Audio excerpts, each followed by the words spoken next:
Hi, it's Maria from Blue Luna Craft, and today we're going to take this little cookie tin and upcycle it and turn it into like a pedestal for candles, or it could be a little flower pot on top, or just about anything you want.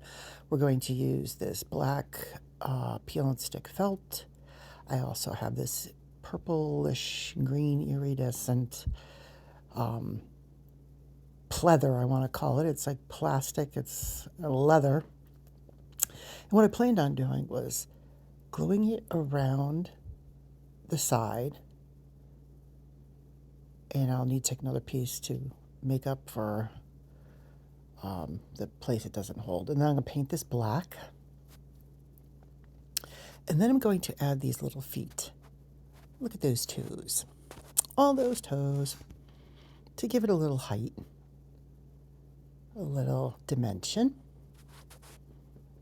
So first thing I'm going to do is take the lid off and measure the felt like material and cut that out. So I have my Sharpie, and I'm just simply going to trace around it, and this will be actually a little bigger than the diameter of the lid, but that gives me a little grace when I am trimming it to size. And I will be speeding up parts of this video to save us a little time.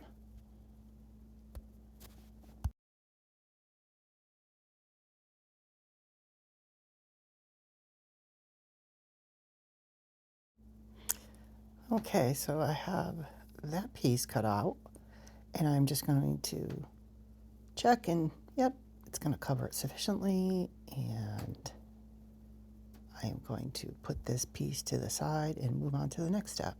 I am taking some black acrylic paint, and I am going to squeeze out a little bit into one of my little cups here, and I am going to paint it around the edges of the lid.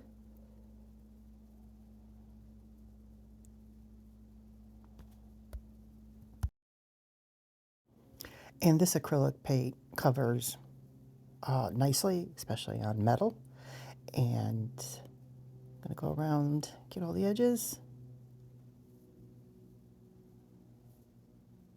And there we have it. It's painted, it's dry. I'm going to put it back on. It looks good. So now I'm going to take my pleather. I don't know what else to really call it. Plastic leather. See how that's going to look. Now I'm going to make sure that I cut this a little longer, because it is easier to cut it to size than to make it too short and put some back, because it really won't work. So I marked it. Can't really see it that well, but it works. And I'm going to take my straight edge. This cutter, the blade on it is not sharp enough to go through this material. It's better for paper cardstock. And I'm going to mark it with my Sharpie. Trim it. This material is pretty easy to cut through. Now I'm going to line it up, and it is longer. That's fine. I'll trim it later. And I'm going to need a piece because it's obviously too short, so I will cut that as well. Now I need to get my trusted glue gun out and warm that up so I can adhere this to the tin. So glue gun is ready to go. And I'm going to apply some hot glue along the side in like a zigzag type pattern. So that way the whole entire thing will stick pretty well. And now I'm having glue stick issues. We'll speed up past this part.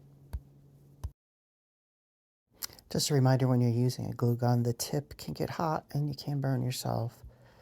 So just use a little caution. So I will continue to add the hot glue and press down, make sure it's adhering, and continue around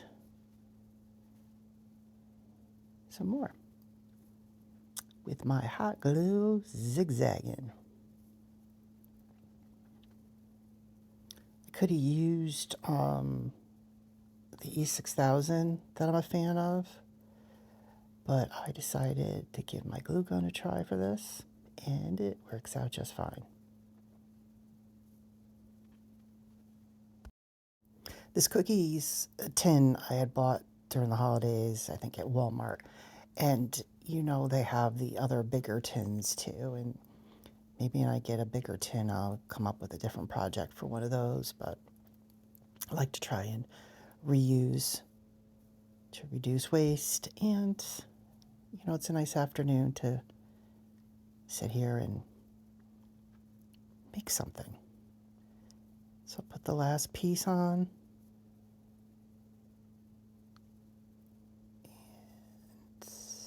There we go, a little more glue. And this project really didn't take a whole lot of time. Mostly you're waiting for paint to dry. And the paint dries pretty quickly, so that's good. And all these supplies you can pick up online or at your craft store. Michael's, Amazon, Hobby Lobby, wherever you like to get craft supplies. So I'm lining it up. This actually blended very well. You can't really see that it's not one continuous piece. So that was nice. With this material, and trim that up.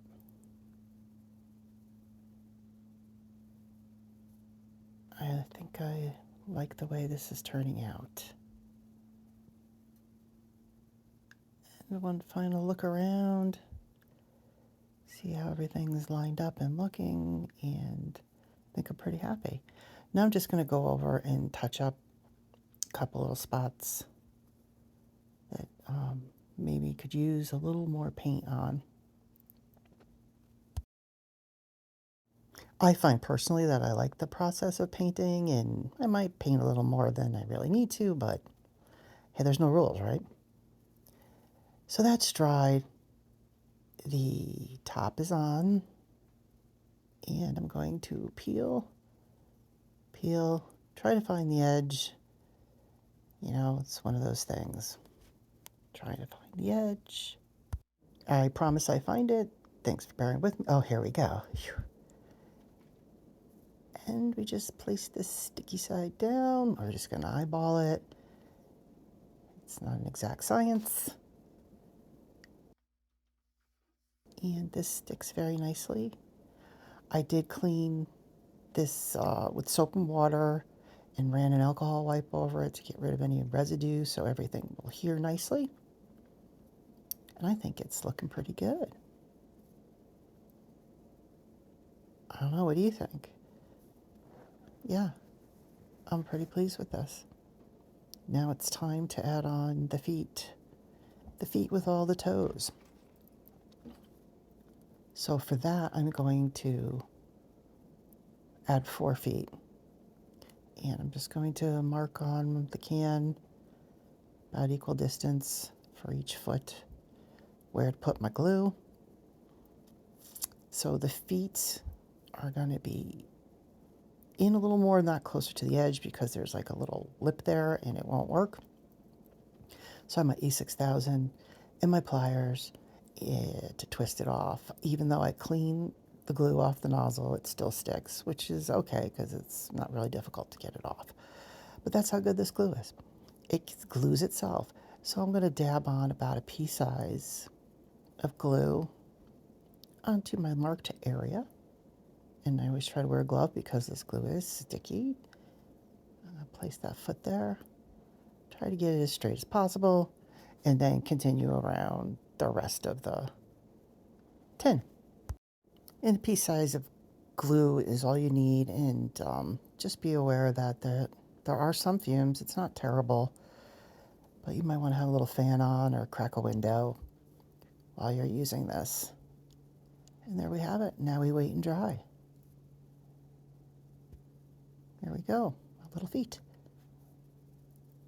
And it's dry. I'm going to go over the materials I use really quick.